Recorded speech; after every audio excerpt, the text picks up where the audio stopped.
Yeah. Let's talk about these last two games, biggest point spreads. These are the games involving the group of 5 teams. There's been a lot of conversation about 2 group of 5 teams and participants here. We'll start with Tulane versus Ole Miss. This is a 17.5-point spread. We also already saw this game. Ole Miss crushed Tulane earlier in the season. It was 45-10. In that game, Joshua, Tulane's defense allowed Ole Miss scoring drives on all but 2 possessions. There was a punt and a fumble, and then the kneel downs at the end. 7 of those drives were 55-plus yards. So Ole Miss's offense was doing whatever it wants against Tulane's defense. And listen, we're going to talk about this a little bit in the second game as well, the nightcap, because that's one of the questions when you're talking about a group of 5 team playing a roster that has all Power 4 guys and a bunch of future NFL guys is, okay, like, what does their defense look like? Can they hang? Can they get enough stops?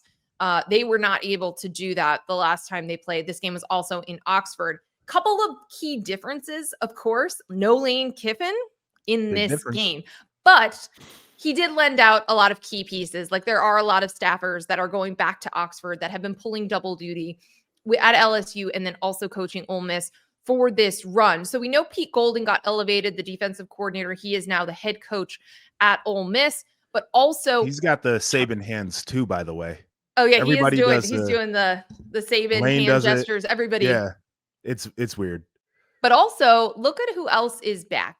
You've got Charlie Weiss Jr. You've got Joe Judge. You've got Kevin Smith. You've got all of the key offensive coaches except Lane Kiffin coming back to try to help Ole Miss through the college football playoff run, which I think is the right thing for both schools. I think the issue that you had as Ole Miss with Lane Kiffin specifically and the way that he was handling his departure.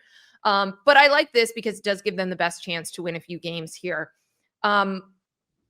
We don't need to go into the nuts and bolts as much. Again, this game is expected to be a lot more lopsided than the last 2 we talked about. But what intrigues you here and what differences do you expect without Lane Kiffin, but with the rest of the staff still there? Well, was Charlie Weiss Jr. actually the play caller? Because that was the narrative coming out of Oxford when people started to figure out that Lane could actually leave. And that'll be a huge thing. Like, Lane Kiffin, for all of the crazy things that you could say about him, the dude knows how to dial up an offense. And he's got that ability.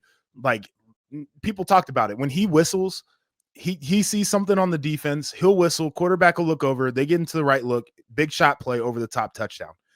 I don't know if Charlie Weiss Jr. has that. I don't know if he can do that. I don't even know if the guy can whistle, right? So, like, that's going to be one of these questions here about this Ole Miss team is, does their offense look the same? Can they be as explosive?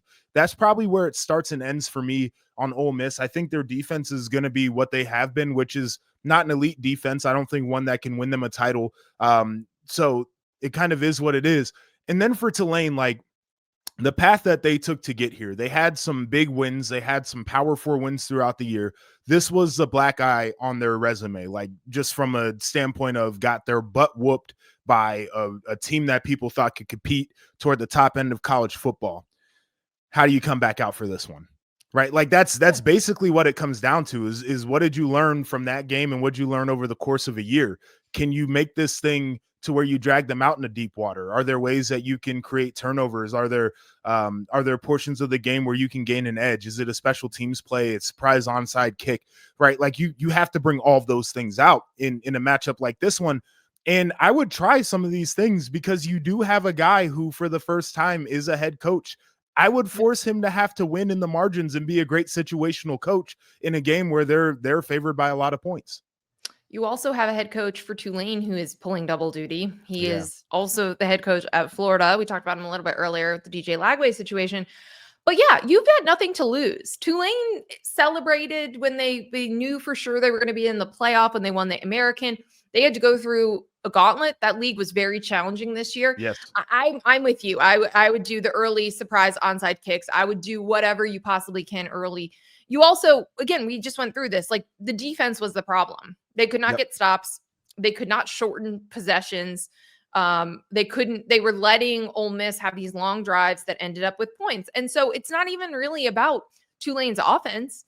and what Jake Retzlaff can do and where they've developed over the course of the season, it is all solely on the defense, because they're going to have to shorten the game, give their offense some opportunities, create some havoc plays, something. They're going to have to do things that are very different than the way that this game went last time. I am with you on the rematches. I wish that they would just adjust the seating, move these teams up one, down one, to avoid us seeing a game that we already saw, even if there's an upset here. I just don't like that we're doing that. Like, it's a national playoff. We should be seeing matchups of teams that we didn't already see. And this was a non-conference game. It's not even like Alabama, Oklahoma. Okay, you can't really help that. Like, it's, the SEC scheduled them, and you have these big conferences, you might end up with a rematch.